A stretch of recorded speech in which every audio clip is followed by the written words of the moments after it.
생생경제.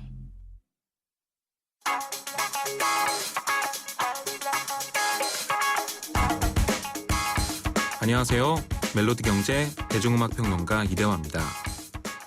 애플이 오는 6월에 새로운 음악 스트리밍 서비스를 출시할 것이라고 합니다. 애플은 그동안 아이튠즈를 통해 다운로드 중심으로 음악 사업을 펼쳐왔죠. 하지만 최근의 대세는 스트리밍이었고 애플 역시 이를 의식할 수밖에 없었던 것 같습니다.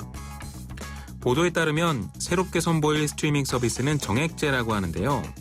그러니까 멜론처럼 한 달에 일정 금액을 내면 무제한으로 음악을 들을 수 있는 형태인 것이죠. 이것은 미국에서도 그리 새로운 것은 아니고요. 이미 스포티파이 같은 서비스가 성공적으로 정착시킨 바 있습니다. 그 때문에 미국 음악 산업이 크게 뒤흔들렸죠.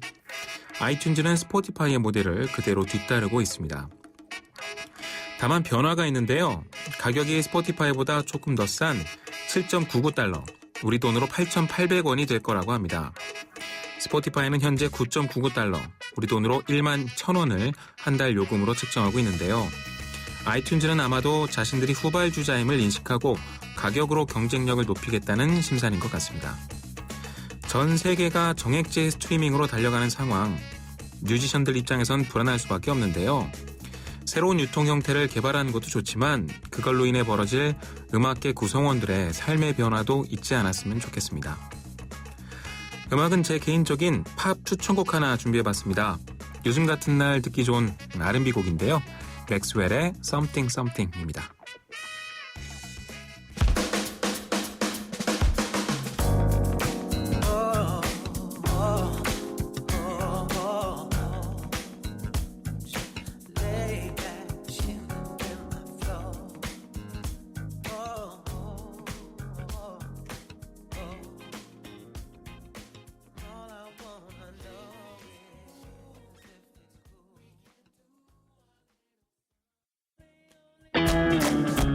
논란이 되고 있는 경제 이슈에 생생경제가 떴다.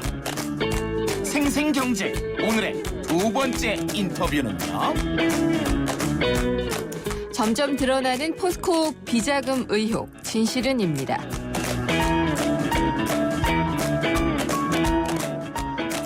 생생경제 3부 함께하고 계십니다. 이완구 국무총리가요, 모든 수단을 동원해서 부정부패를 척결하겠다, 이렇게 언급한 다음 날에 검찰이 포스코 건설에 대해서 압수수색을 했습니다. 이 100억 원대 비자금 조성 의혹을 받고 있는 포스코 건설은요, 지난 MB 정부 정권 시절에 아주 크게 성장을 했습니다. 그리고 그 비용도 상당히 많이 들었던 것으로 알려져 있죠. 그리고 사실 새 정부가 출범할 때마다 회장을 비롯해서 포스코 경영진이 외압 논란을 겪으면서 대거 교체가 됐고요. 교체할 때마다 검찰 수사 또 세무조사가 끊이지 않았는데 이번 포스코 건설의 비자금 수사는 어떻게 봐야 할까요? 서강대 경영전문대학원의 김용진 교수 모시고 자세히 짚어보도록 하겠습니다. 김용진 교수님 안녕하십니까? 네, 안녕하세요. 네. 포스코 건설에서 일단 검찰 수사가 시작이 됐고요. 이게 모기업인 포스코까지 확대가 되는 양상인 것 같아요. 네. 이 포스코 건설에 대한 검찰 수사가 시작된 이유는 무엇이라고 보시는지요? 우선 나오는 얘기들로는 포스코 건설에서 해외 사업을 하면서 일어났던 비자금 때문에 일어난 걸로 알고 있고, 기존의 그 인수합병을 통해서 일어났던 그 비자금까지를 포함하는 걸로 확대되는 걸로 알고 있습니다. 네, 조금 더 구체적으로 말씀을 해주시면은 해외 기업에 하고 이제 사업을 하고서 준 돈과 또 그쪽에서 번 돈의 차이, 이런 것들이 다 비자금이 됐었다는 것이었고요. 그렇죠. 실제로는 이제 포스코 건설의 그 베트남 해외 법인에서 네. 자금 부풀리기를 통해서 비자금을 조성을 했다라는 부분이 크게 하나가 될 것 같고요. 네. 그리고 포스코가 해외 진출을 하면서 해외 제철소 등을 많이 지었는데, 그때 정권 실세와 친분 있는 업체들한테 거액의 하도급을 주면서 비자금을 조성한 게 아니냐라는 네. 의혹을 중심으로 해서 이번 수사가 시작이 됐다고 생각을 합니다. 그 인수합병 관련해서는 성진지오텍 얘기가 많이 나오던데요. 네. 이게 왜 문제가 되는 건가요? 사실은 성진지오텍이 문제가 좀 많았었죠. 네. 벌써 2000년도 후반에 부실 기업으로 네. 기업의 존속 능력 자체가 의문이 된다라는 판단이 있었던 상황에서 포스코가 약 2배에 가까운 돈 1,600억 정도죠. 1,600억 정도를 주고 인수합병을 했습니다. 그래서 그리고 당시에 그 회사의 사주였던 사람에게 굉장히 많은 자금을 실제로 이익으로 남겨줬다. 경영권 프리미엄을 안겨줬다라고 얘기를 하는 게 바로 그거군요. 경영권 프리미엄이라고 보기에는 조금 문제가 있죠. 그냥 왜냐하면 부도식전이었으니까. 회사가. 네네. 그래서 실제로는 그 회사가 키코라고 옛날에 한택지 상품, 예. 네네. 중소기업 통합옵션 상품인데, 키코 손실로 인해서 약 1,900억 원이 넘는 손실을 기록을 하고 있었거든요. 네. 그리고 2009년에는 벌써 부채 비율이 97,000%였고, 당시 회계감사를 맡았던 안진 회계법인이 계속 기업으로서 존속 능력에 유의적 의문을 제기한다라고 감사 의견까지 냈어요. 네. 그런데 포스코가 2010년 3월에 지분 약 40% 정도를 1,953억 원을 주고 인수를 하죠. 아니 뭐 하는 기업인데 포스코가 이렇게 말도 안 되는 부채를 안고 있는 기업을 인수를 했을까요? 여기 이제 포스코가 사실은 해외 진출 발전소라든지 이런 부분 해외 진출을 하면서 네. 플랜트 기자재가 필요하다라고 했던 거거든요. 네. 그래서 성진 지오토는 플랜트 기자재 업체입니다. 그렇군요. 하여튼 뭐 좀 이상하긴 이상하네요. 예. 이상한 거래라고 보기에는 정말 의혹이 많은 거래죠. 그렇죠. 예. 근데 이 포스코가요, 사실은 민간 기업이잖아요. 그렇습니다. 이 민간 기업인데 정부가 새로 들어설 때마다 경영진이 이상하게 교체가 돼요. 네. 그리고 또 교체할 때마다 검찰 수사, 세무조사 이게 끊이지 않고 있는데, 네. 그러니까 이 초대 박태준 회장을 비롯해서 회장직에 오른 사람들의 대부분이 임기를 제대로 채우지 못했던 그런 그렇죠. 역사를 또 가지고 있잖아요. 그렇죠. 예. 왜 그러는 걸까요? 사실은 포스코의 경우는 정부 지분이 한 주도 없죠. 네. 순수한 민간 기업인데 박태준 회장 이후에 모든 정권에서 사실은 정권이 교체되면 네. 회장을 사임을 시키고 새로운 네. 회장을 취임을 시켰죠.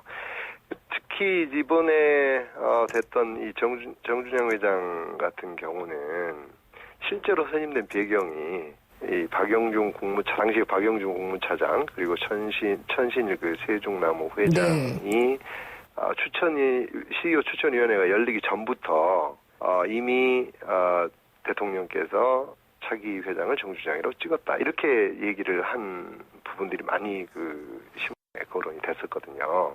결국은 정부가 개입하지 않아야 되는 인사에 정부가 개입을 하고 네. 실제로 적합한 사람이 아닌 다른 사람, 약간의 문제가 있는 부분들에 대해서 논의가 됐음에도 불구하고 예컨대 이제 정주영 회장 같은 경우도 자사주 매입이라든지 차남 회사 납품이라든지 친동생 납품 이런 의혹들이 굉장히 많이 있다. 네. 그럼에도 불구하고 그 사람을 선택을 해서 회장으로 밀어붙인 셈이고요. 그러다 보니까 이 사람들은 독립적이고 공정하게 회사를 운영할 수가 없죠. 정권의 이익에 봉사를 해야 되는 셈이 되는 거죠. 그러니까 더 이상한 게요. 네. 이 포스코가 정말 민간 기업인데 이렇게 왜 정권이 자신의 입맛에 맞는 회장을 앉혀 놓으려고 하는 걸까요? 기본적인 구조는 네. 우리가 지금 기금 예를 들면 국민연금이라든지 네. 정부에서 사실 정부가 아니고 국민 세금으로 조성된 기금들이 이 우량 기업들이 투자를 많이 하고 있거든요. 그렇죠. 사실 이제 그런 기금들을 통해서 지배 구조를 확보를 하는 셈이다라고 볼 수가 있는데 그래서 대기업의 경우 특히 글로벌 기업들의 경우는 이권이 굉장히 많지 않습니까? 네. 결국은 자기와 친한 사람, 자기 말을 들을 사람을 CEO로 앉힘으로써 네.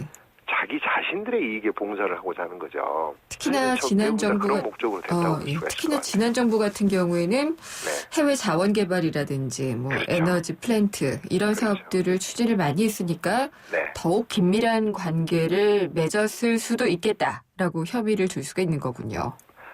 긴밀한 관계 당연하죠. 네. 물론 이제 정권 차원에서는 예. 자기 말을 잘 듣는 사람을 앉히면 정책을 실행하는 데 도움이 된다라는 얘기인데 기업의 목표와 정부의 목표는 다르지 않습니까? 네. 근데 그렇게 함으로써 사실은 굉장히 좋은 기업을 다 망가뜨리게 되는 셈이 되는 거죠. 아, 그렇군요. 그리고 이번 검찰 수사가 그래도 다행히도 포스코건설의 내부 고발에서 시작이 됐다라고 하더라고요. 네네. 100억 원대 비자금을 해외 건설 현장에서 횡령한 의혹, 이게 본격화된 건데, 네. 그래서 내부 고발자가 그나마 양심 선언을 해준 셈이네요. 양심선언이라고 하기에는 조금 무리가 좀 있는 부분이 그럼 있습니다. 어떻게 봐야 될까요? 이 부분은 사실은 그 포스코 내부에서 네. 감사를 해서 나온 걸로 알고 아, 있습니다. 그래요? 네. 예. 그래서 포스코 건설 내부에서 감사가 진행이 되면서 지금 지난해 7월에 지금 자체 감사를 했었는데 그 부분이 동남아 지역에서 그 사업 책임자가 하도급 계약 과정에서 약 100억 원 정도 회사 돈 횡령을 했다. 네.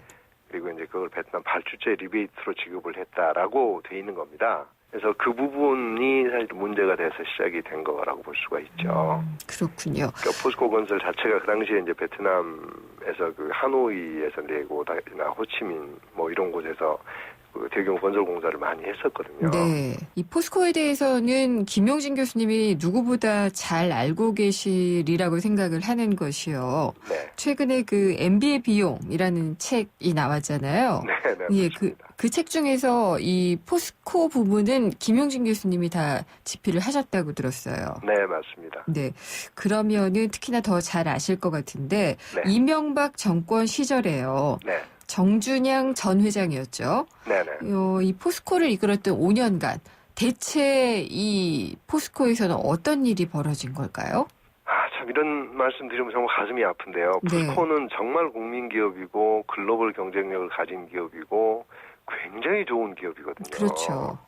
그런데 이제 뭐 역사를 보면 지난 5년간 정말 가슴 아픈 게 정준양 회장이 최웅재로 임명됐던 시절이 2009년 3월인데 그 당시에 포스코 조강 생산이 3,300만 톤이에요. 네. 매출이 41조 7천억이고 그 영업이익이 7조거든요. 네. 이거 엄청나게 좋은 기업입니다. 알짜 기업이죠.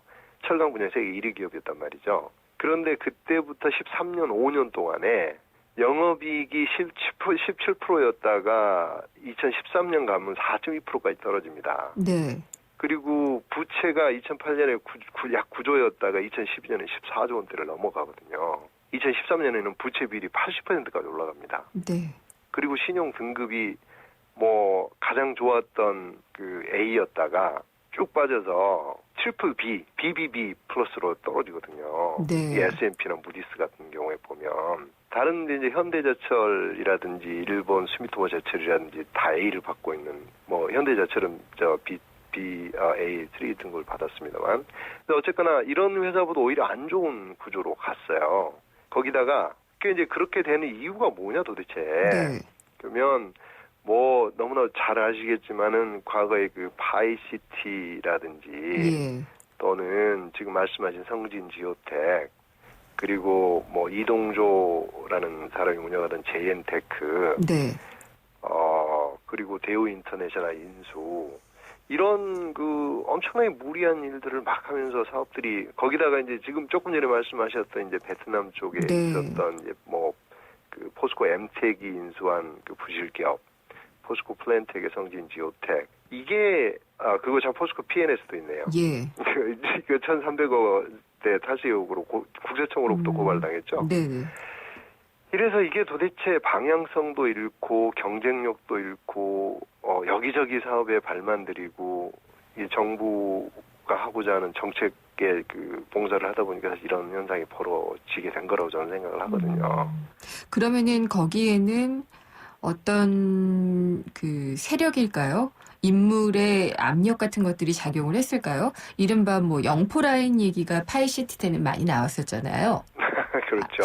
아까 뭐 사실 실명을 거론을 하기도 하셨어요. 네. 박영준 전 지식경제부 차관, 왕차관으로 불리셨던 그분이라든지 뭐 측근의 여러분들이 압력을 넣는 것이 하나의 이유가 됐을까요? 저는 사실은 이게 어떻게 보면 영포라인과 그 이익에 봉사하는 이 사람들의 집단이 이런 사태를 만들었지 않느냐는 생각을 강하게 하고 있습니다. 네. 뭐 제가 그냥 이거 뭐 생각한 거가 아니고 이미 왜 지난번 2009년에 그 민주당 당시 민주당이죠 우재창 의원이 국회에서 이런 그 말들을 했었어요. 네. 그래서 당시에 이제 박영준 국무차장이라든지 천신일 그 회장이라든지 또는 뭐 이구택, 네. 윤성만 포스코 사장 이런 사람들하고 다 논의를 해서 정의당 회장을 결정했다라고 네. 얘기를 했고 더군다나 이제 뭐 저 파이시티 같은 경우도 실제로는 그 당시에 그 도시계획위원회에 참여했던 사람들이 뭐 이렇게 이름을 거론하면 좀 문제가 될 수도 있겠습니다만 네. 이명박 정권과 내내 깊은 관계를 맺고 있었던 장관, 차관 네. 이런 분들이 대부분이었다는 얘기고요. 알겠습니다. 그러면은요, 네. 지금 말씀을 들으면은 포스코의 그 정부 관계자들 혹은 뭐 정부의 측근들 이런 사람들이 압력을 넣었던 것도 하나의 혐의가 되고는 있는데요. 네. 지금 박근혜 정부 3년차 들어서서 이렇게 조사에 나서고 부정부패 또 척결 이렇게 나서는 것은요. 네. 일종의 국면 전환용이 아니냐라는 얘기가 분명히 나오고 있는데요. 그건 어떻게 보시나요? 사실은 그렇게 볼 수도 있습니다. 이 사태는 이미 굉장히 많이 알려져 있는 얘기들이었고 네. 실제로는 뭐 포항 쪽에서는 굉장히 유명한 아까 말씀드린 이제 제철소 관련해서 누가 뭐 얼마의 하도급을 받았다더라 예. 아니면 뭐 부실기업 누가 인수를 어떻게 했다더라 이런 얘기들이 워낙 파다하게 퍼져 있었던 얘기고 그리고 실제로 신문지상이나 언론에서 굉장히 많이 거론됐던 이슈들인데 네. 문제가 한 번도 안 됐거든요. 이슈화가 안 됐었죠. 이슈화가 안 예, 됐던 얘기는 거거든요. 됐지만, 네. 근데 실제로 이거는 다른 예컨대 뭐 김대중 노무현 정권을 지나오면서 있었던 그 검찰 조사들을 보면 이거보다 훨씬 작은 사건들도 굉장히 네네. 많이 그 논의가 됐었고 조사가 됐었던 일들이 알겠습니다. 있거든요. 그러면은 어쨌든 그 교수님도 국면 전환용이라고 보시는 것도 있으신 거죠? 국면 전환용이라고 볼 수 있는 부분이 많은데 네. 그렇다 하더라도 이건 반드시 해야 될 일이다라고 생각을 해요. 반드시 해야 될 일이다. 네. 알겠습니다. 시간 관계상 저희가 더 여쭙고 싶은데 여기까지 들어야 될 것 같습니다. 네. 오늘 말씀 잘 들었습니다. 감사합니다. 네, 수고하세요. 서강대 경영전문대학원의 김용진 교수였습니다. 차오가 같네 차오가 같아 2588 홍제동 김수미 상담원 대리운전 1기 오늘은 실수로 이중배차가 돼서 택시비 달라는 기사님과 나한테 직접 오라는 고객님 달래느라 고생 좀 했네. 그래도 좌우로 정렬 2588 네, 잠시 후 생생경제 4부에서는요. 경제뉴스 뒤집기 그리고 생생로펌이 준비가 되어 있습니다.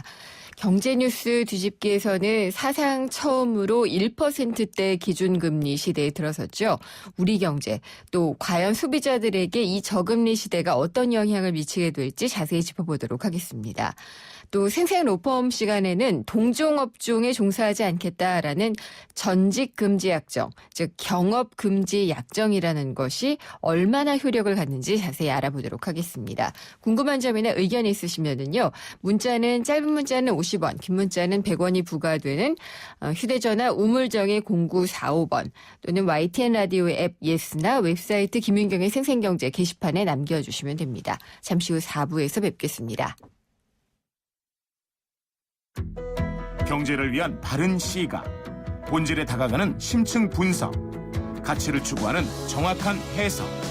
YTN 라디오 김윤경의 생생경제.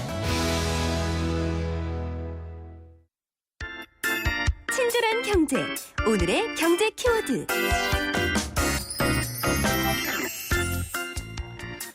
안녕하세요. 경향신문 조미덕 기자입니다. 오늘의 키워드는 에코붐 세대입니다. 베이비붐 세대 아시죠? 한국 전쟁이 끝나고 부모들이 1950년대와 60년대에 한꺼번에 아이를 낳으면서 생긴 현상입니다. 에코붐 세대는 그 베이비붐 세대의 2세를 뜻합니다. 베이비붐 세대가 성인이 돼서 결혼도 많이 하고 자식도 많이 낳았겠죠. 우리나라에선 1977년부터 97년 사이에 태어난 아이들을 에코붐 세대라고 부릅니다. 에코가 메아리란 뜻인데요.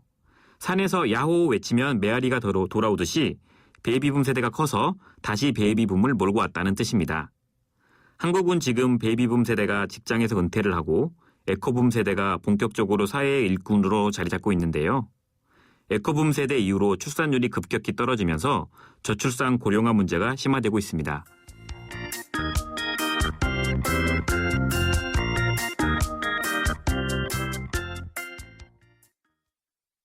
서윤이 엄마. 인호 아버님. 당신의 이름 대신 누구 엄마, 아빠로 불리는 일이 많아졌다면 악사 자동차 보험과 만나세요.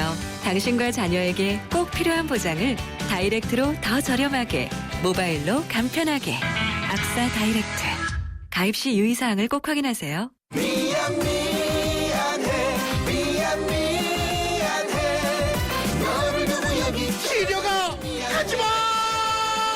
한 번 떠난 시력은 돌아오지 않습니다. 스마트 시대. 눈의 피로. 시력 강퇴엔 눈에는 눈약. 토비콤 S. 이건 왜? 뉴스에선 볼 수 없었던 뉴스 속 스토리. 경제 뉴스 뒤집기 한판. 모든 사람이 꿈꾸는 내일 롯데건설 협찬으로 김윤경의 생생경제 4부 시작하겠습니다. 경제 뉴스를 좀 더 넓고 깊게 살펴보는 시간이죠. 경제 뉴스 뒤집기. 오늘은 한국경제신문의 허원순 논설위원과 함께합니다. 안녕하십니까? 네, 안녕하십니까? 네, 실례가 될지는 모르겠지만은요. 예. 논설위원님은 몇 세까지 일하실 계획이세요? 일하고 싶은 기간은 제가 굉장히 많이 하고 싶습니다. 그렇게 기회를 많이 주겠습니까? 근데 이제, 고령화 사회가 됐잖아요. 예. 오래 일해야 될 것 같아서요. 그러게 말입니다. 아니, 저 형편으로 보면은 네. 거의 70까지도 일해야 될 형편입니다. 제 처지가요.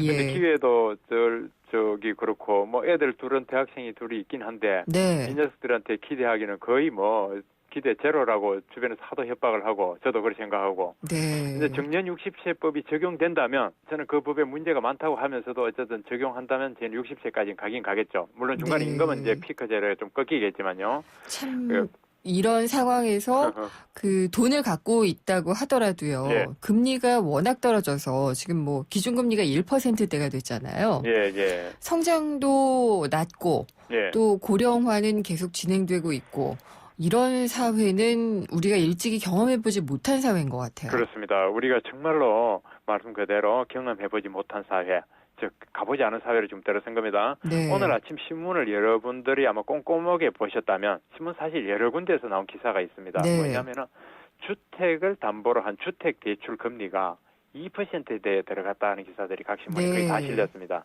왜냐하면은 외환은행이 3년 고정금리형 주택담보대출 받을 때 그동안 제일 낮은 게 아무리 우량 고객이라도 연 3.02%였는데 오늘부터 적용해서 2.99%로 대출이자를 줄인다 하는 게 외환은행 방침이 발표가 됐었거든요. 네.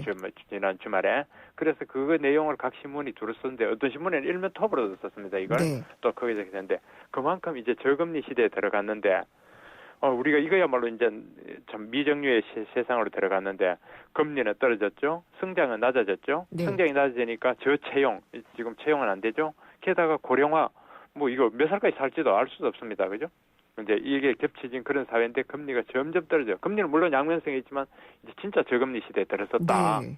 이제 우리가 오늘 아침 그런 그 외환은행 금리를 한 번 더 확인하는 거죠. 예, 이렇게 되면은요. 예. 오래 사는 것 자체가 리스크가 되는 시대가 된 것 같아요. 예, 이게 참 철학적인 문제입니다. 그죠? 네. 사실은 우리가 건강하고 오래 살기를 바라고 뭐든 그건데 오래 사는 거에 대해서 두려움을 느끼고 이런 말한다는 자체가 뭐 오래 사는 자체가 싫다기보다 그만큼 오래 산다는 것에 대한 부담감, 경제력이 그렇죠. 받침 안 되는 걸 우리가 걱정하는 얘기 아니겠습니까? 사회 네. 개인으로도 그렇고 사회도 그렇습니다. 그렇게 힘든 개인이 많으면 내버려도 않겠습니까? 결국은 사회, 즉 국가가 또 보살펴야 되니까 국가적으로 그거에 대한 부담 이런 것들이 이제 계속 설계를 지금 짜는 중이고 그게 논의가 지금 되는 과정입니다. 그죠? 네. 네. 그런 과정에서 저금리가 되니까 그러니까 은퇴한 사람들, 그 은퇴해서 얼마 금융소득 가지고 간 분들은 뭐 최근 몇 년 새 이미 어제오늘 얘기는 아니죠. 금리 워낙 떨어져서 이자가 2%도 안 될 겁니다. 연리로 네. 예금 맡기면 그죠? 1점 얼마. 거기 또 세금도 떼고 이런 시대에 갔는데 물론 이제 대출자는 조금 낮습니다. 그렇다 보니까 지금 뭐 집값도 오르고 이런데 이게 단순히 그냥 금리의 대출을 뭐 이자가 줄었다. 예금 맡기면서 이자가 너무 줄었다. 이런 부담도 이게 복합적으로 우리 사회에 미치는 영향이 너무 크게 지금 쫙 퍼져나가고 있으니까 네. 우리 사회는 과연 이런 저금리, 특히 고령화로 오래 사는 시대의 이 저금리 저성장에 지금 이 대재앙 같은 이런 난국이 준비가 돼 있는가? 그죠? 이런 문제를 이제 본격적으로 던지고 정부만 할 고민하라도 아니고 우리 모두가 진짜 고민 좀 해야 될 것 같습니다. 그렇죠. 지금 말씀하신 거 들으니까 일단 정부는 그 늙어가는데 일을 못하는 예. 국민들에게는 재정 헐어서 연금 줘야지 될 것이고요. 예. 그 문제가 있을 것이고 은행 같은 경우에도 고객들의 돈은 받는데요. 예. 굴려서 이자를 줘야지 되는데 이게 정말 악화가 되잖아요. 그래서 지금 금융권 전체가 충격을 받고 있고요. 네. 은행 같은 경우는 원래 금리가 떨어지니까 예금 금리도 적게 주고 네. 또 이자도 많이 못 받게 지금 구조되니까 그 소위 예대 마진차 은행의 수익을 내는 그게 좁아지니까 은행이 굉장히 어려워졌다고 하지 않습니까? 보험사는 역마진이 생겨가지고 네. 장기적으로 이렇게 지급해주기로 연금보험이라든가 장기 상품에 지급해주기로 한 거와 지금 현재 운용이 안 되니까 손해를 보는 그런 구조에 들어가 있죠. 지금 보험사들이 그냥 굴러갑니다만 새로운 회계 기준 IFRS라는 새로운 회계 기준에 따르면 보험사들이 굉장히 지금 지급 여력 그러니까 은행으로 치면은 그 옛날에 비율 그거 하듯이 지급 여력이 굉장히 떨어진 상태거든요. 예. 그래서 굉장히 어렵다 그러죠. 뭐 증권사가 조금 낮다고 해서 작년에 가지고 있는 채권이 금리가 떨어지면서 채권값이 올라서 조금 재미를 봤다지만 이게 오래 갈 구조는 아니거든요. 지금이라도 금리가 만약에 어느 순간에 올라간다면은 그게 어렵게 되고. 그러니까 금융업계 전체가 어렵고요. 또 조금 전에 김혜커도 그 얘기를 해주죠. 예를 들어 국민연금 얘기했습니다. 네. 국민연금 문제도 그렇습니다. 지금은 국민연금이 뭐 이렇게 우리가 2067년인가 되면은 마이너스로 되고 얼마 고갈이 난다 하지만 이렇게 저금리 시대가 되면 국민연금도 용 빼는 재주가 없어지는 겁니다. 그렇죠. 국민연금도 어디로 굴려서 수익을 내겠습니까? 부동산도 어렵다 그랬고 주식은 뭐 더 팔 여지는 없는 거고 채권이고 뭐가 아니고 국민연금도 수익률이 떨어지니까 국민연금의 어떤 그 지급 고갈 내지는 그 전체 자산이 줄어드는 시기도 점점 앞당겨질 것이다. 네. 그렇게 되는 거죠. 또 공무원연금도 사실은 그런 겁니다. 전에 한번 우리 그 얘기는 나눴지만 공무원연금 문제 개혁 논의가 나온 게요. 사실은 두 가지입니다. 하나는 공무원들이고 뭐고 전 국민들이 너무 90세, 100세까지 오래 살게 되니까 네. 공무원들이 20년 불입하고 퇴직한 이후의 기간이 너무 기니까 그거를 어떻게 지금 메꿔줄 수가 없다. 그 길어진 우리가 오래 사는 시간 퇴직하고 난 뒤에 30년, 40년을 지급하자니 공무원연금이 빵꾸가 났다. 그 문제가 하나 있고요. 두 번째는 저금리는요. 우리가 고금리가 됐을 때는 우리가 퇴직금을 뭐 직장 마치고 아니면 여유자금을 얼마 가지고 있으면 은행에 맡겨놓으면 이자가 어느 정도 나오니까 공무원연금이 어느 정도 받더라도 뭐 비슷하다 이러는데 지금은 금리가 워낙 떨어지니까 가령 1억, 2억 정도 예금 맡겨봤자 얼마가 됩니까? 한 달에 뭐 1, 20만 원이잖아요. 네. 그러니까 그 현금이 많이 나오는 공무원연금과 차이에서 사람들이 이럴 수가 해서 이제 문제가 제기되는 측면이 있지 않습니까? 네. 그러니까 이 저금리라는 게 사회 곳곳에 쫙 퍼지고 예컨대 뭐 장학재단 혹은 뭐 무슨 사회 무슨 복지재단 이런 데도 예금 현금을 쌓아놓고 운용하는 데는 이제 뭐 장학재단이고 뭐고 운용하기가 굉장히 떨어지는 거죠. 어렵게 되는 거죠. 근데 위원님 말씀을 들으면은 저금리가 거의 재앙 수준인 것 같아요. 지금 저희는 그 측면을 충분히 보고 봐야 된다고 생각합니다. 물론 저금리가 주는 우선 당장 돈 빌려서 사업하는 입장, 개인 사업자, 기업에서는 네. 좋은 점이 있습니다. 분명히 있지만 그것만 바라보고 재앙 측면을 안 본다 이게입니다. 제 얘기는 못 보고 있거나 굳이 외면하고 있는 거 아닌가 하는 근데 우리보다 먼저 고령화도 빨리 왔고요. 네. 저금리도 빨리 왔던 일본의 경우를 그래서 많이 다시 보게 되는 것 같아요. 그러니까 일본도 보십시오. 고령화는 먼저 왔죠. 저금리에서 우리보다 앞서가고 있습니다. 그러니까 일본에 투자가 안 일어나잖아요. 그러니까 네. 은행에다 그냥 현금만 유지하고 그게 디플레이션 구조로 가고 현금 가지고 있어도 물가가 떨어지고 디플레이션 구조로 가기 때문에 돈 가지고 있어도 크게 손해는 아니다. 그런 구조잖아요. 그러니까 더욱더 투자를 안 하고 현금 가지고 지고 있고 그러니까 성장은 더욱 정체되고 경제는 활력을 잃어있고 투자가 안 되고 이러니까 정부가 어떻게든 투자 일으키려고 한 게 아베노믹스의 본질이거든요. 돈 좀 써라 투자되라. 지금 우리도 그렇게 비슷하게 된다 싶은 게 오늘 아침에 보니까 연합뉴스에서 전하는 걸 제가 이래 기사를 봤더니 우리 국내의 유동성 자금 유동성 자금이라는 장기적인 투자가 아니고 뭐 3개월 단위로 있다든지 뭐 MMF라 해가지고 언제든지 인출할 수 있는 뭐 그런 상품이라든가 이래해서 장기 투자가 안 되고 있는 금융기관에 뺑뺑 도는 유동성 자금이 800조 원이 넘는다는 기사가 올라와 있더라고요. 어디 갈 곳을 모르고 있는 거군요. 그렇죠. 그러니까 금리가 낮으니까 어디 가긴 가야 되는데 투자 부동산도 그렇고 주식도 가니까 정말 뭐 우리 흔히 말하는 길을 잃은 자금들이죠. 투자처를 못 찾은. 그러니까 이렇게 말하면 단기성 왔다 갔다 하고 부동자금이라고 하는 이게 800조 원에 하니까 이게 생산적인 장기 투자 이런 데는 못 가고 있는 그런 상황이죠. 이것도 역시 우리가 일본을 그대로 지금 닮아가고 따라가는 거 아닌가 싶습니다. 네. 근데 여기에 또 하나가 더 붙는다면은 저출산도 있는 것 같아요.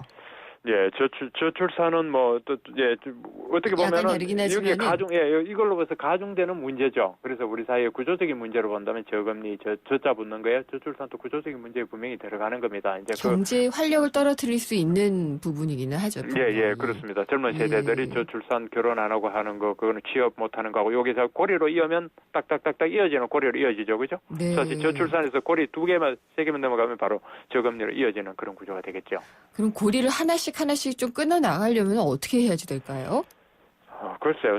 이거 이럴 땐 결국 원론적인 얘기인데, 어떤 임금을 올리건, 우리가 뭐 하건 생산성을 높이는 외에는 다른 게 없습니다. 똑같은 돈을 투자해서 더 싸게 물건을 만든다든지, 아니면 더 새로운 물건을 만들어낸다든지, 아니면은 똑같은 비용을 들여서 더 좋고 더 많은 물건을 만들어낸다든지, 그죠? 아니면 똑같은 물건을 만든다면 비용을 더 줄인다든지, 요게 우리가 이제 생산성 혁신이거든요.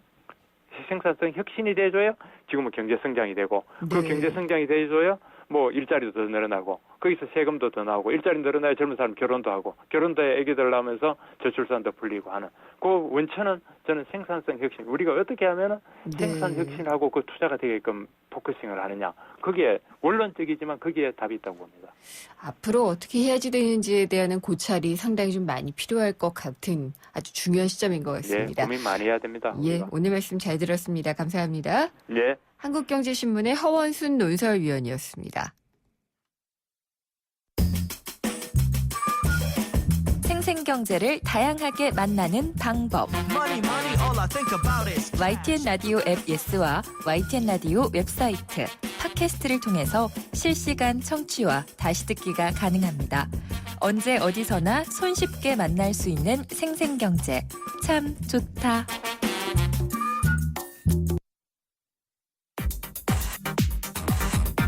모르면 당하는 경제 법률 생생로펌. 생생로펌 시간입니다. 경업금지 약정 들어보셨나요? 이 경업금지 약정이라는 것이 이 일을 하고 있다가 다른 곳에 가서 경쟁사 같은 곳에 가서 같은 일을 하지 말라라는 것으로 좀 쉽게 설명을 드릴 수가 있을 것 같습니다. 근데 이게 사실은 좀 불공정한 문제를 지니고 있어서요. 당사자 사이에서 그 효력을 두고 다툼이 종종 발생하기도 합니다. 그래서 오늘은 이 경업금지 약정과 관련된 사례를 살펴보려고 합니다. 법무법인 한별의 안병환 변호사 나오셨습니다. 안녕하십니까? 네, 안녕하세요. 네, 경업금지 약정. 제가 아주 간략하게 설명을 했는데 맞나요? 예, 쓸데없이 이렇게 항상 표현이 어렵죠. 아니요. 법조는 그렇죠, 또. 이게 보면 경쟁하는 영업을 금지하겠다. 이것을 약속한다. 이런 의미죠. 그래서 동종 업종에 종사하지 않겠다는 내용의 합의를 주로 하는데요. 이게 구체적인 내용을 들어가면 이직을 좀 막는 전직 금지 약정부터 뭐 동일한 내용의 영업을 하지 않겠다는 약정 등 뭐 네. 세부적으로는 물론 다양한 형태가 있을 수 있죠. 예. 명칭도 여러 종류가 될 거고요. 그렇죠. 프랜차이즈에 가입을 해서 뭐 치킨집을 했다. 근데 그 네. 노하우 다 알고 있잖아요. 네. 그래서 그 옆에다가 비슷한 치킨집 내는 거 이런 것도 사실 걸리는 거겠죠. 네, 가맹본부로부터 가맹 계약 기간 중에 상당한 영업 비밀이라든지 네. 그런 부분을 받았죠. 그래서 예. 무조건 평생 못한다는 것은 아니고요. 합리적인 기간 동안 네. 약정을 통해서 네. 당사자 사이에서는 이렇게는 하지 말자 이렇게 네. 약속을 통해서 합의를 하는 경우를 말하겠죠. 뭐 일종의 신사협정이라고 할 수 있나요? 하지만 법적인 효력이 있기 때문에 무조건 신사협정으로 보기는 어려울 것 같습니다. 예, 경업 금지 약정을 체결하는 이유 뭐 다 알 것 같지만 네. 무엇인지 좀 설명을 해주시죠. 여러 가지 목적이 있을 수 있겠죠. 보통은 뭐 영업 비밀까지는 아니더라도 기업이 가진 각종 유용한 정보라든지 노하우 이런 무용적인 재산들을 잘 알고 있는 직원이라면 그리고 그 직원이 평소에 많은 보너스도 받고요. 뭐 여러 네. 가지 혜택을 받았다면 퇴사 후에 경쟁업체에서 취업하게 되면 조금 위험할 수 있겠죠. 그리고 경쟁업체에게 이게 뭐 포획당한다고 할까요? 뭐 이런 IT 쪽에서 이런 경우 꽤 많이 봤어요. 그렇죠. 그래서 뭐 예. 부정경쟁방지법 위반 사건도 막 종종 발생하곤 네. 하는데요.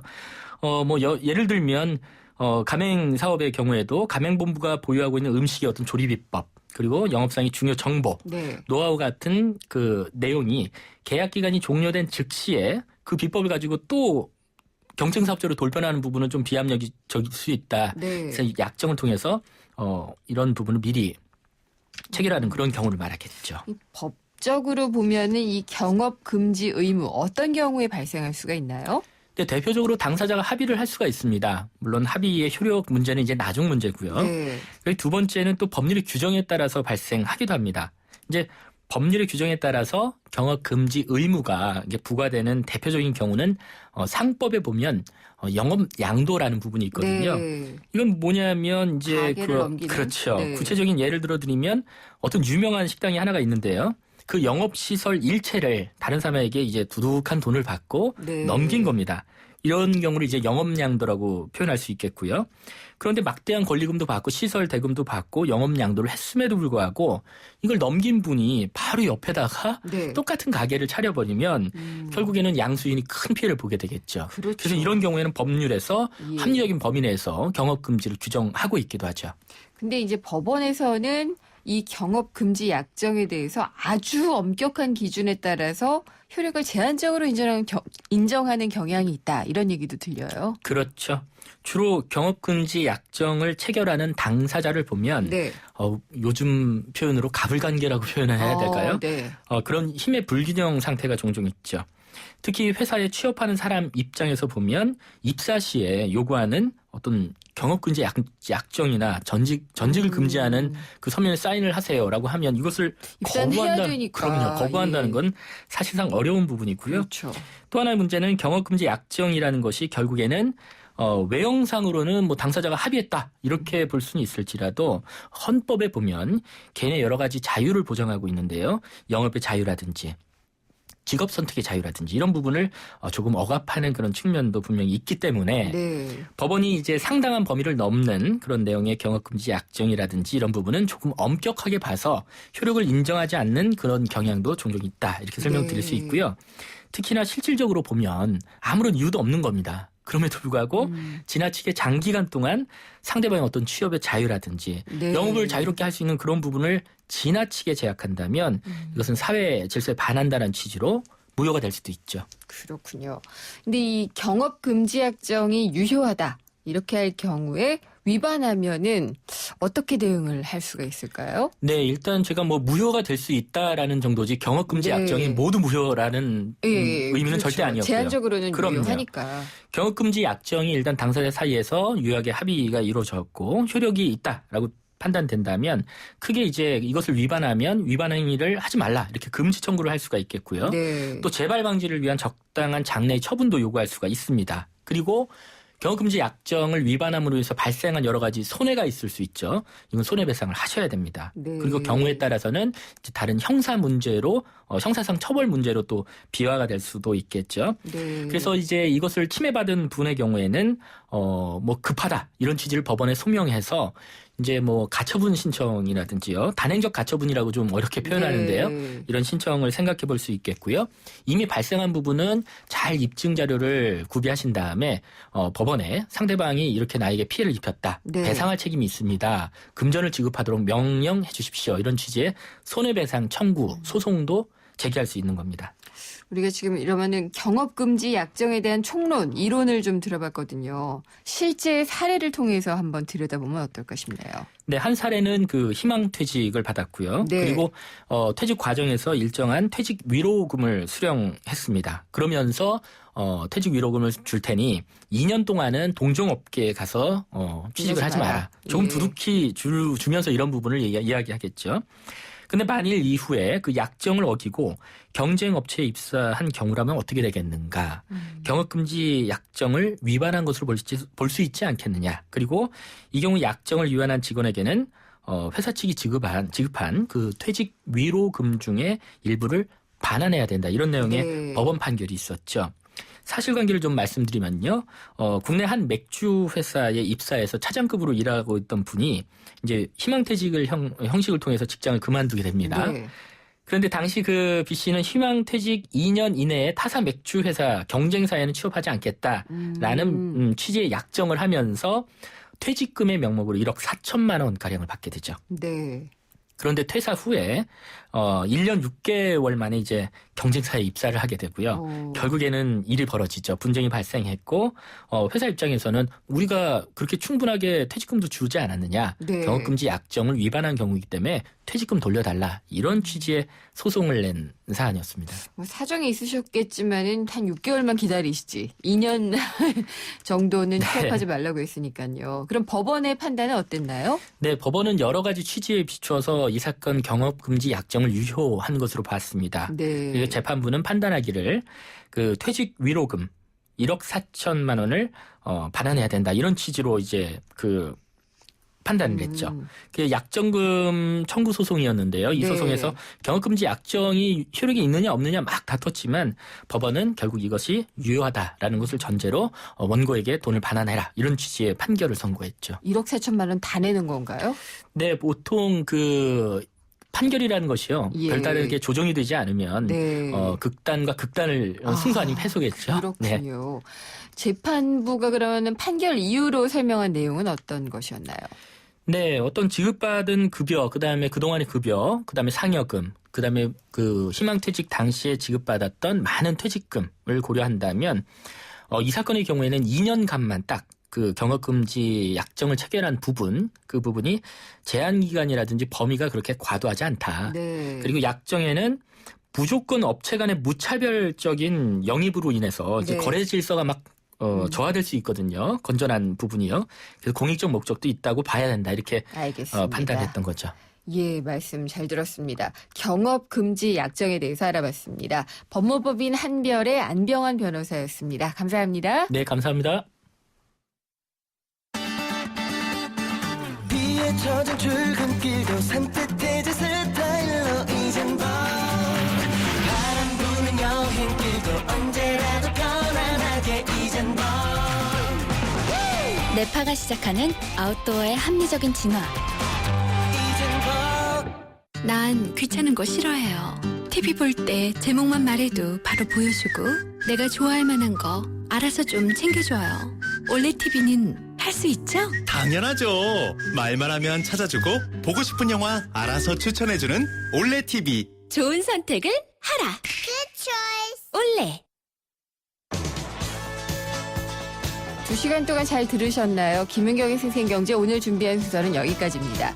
생생경제 홈페이지와 또 팟캐스트, 스마트폰 애플리케이션 예스를 통해서 다시 들어보실 수 있고요. 곧 전문으로도 확인 가능합니다. 다음 시간에 찾아뵙겠습니다. 김은경이었습니다.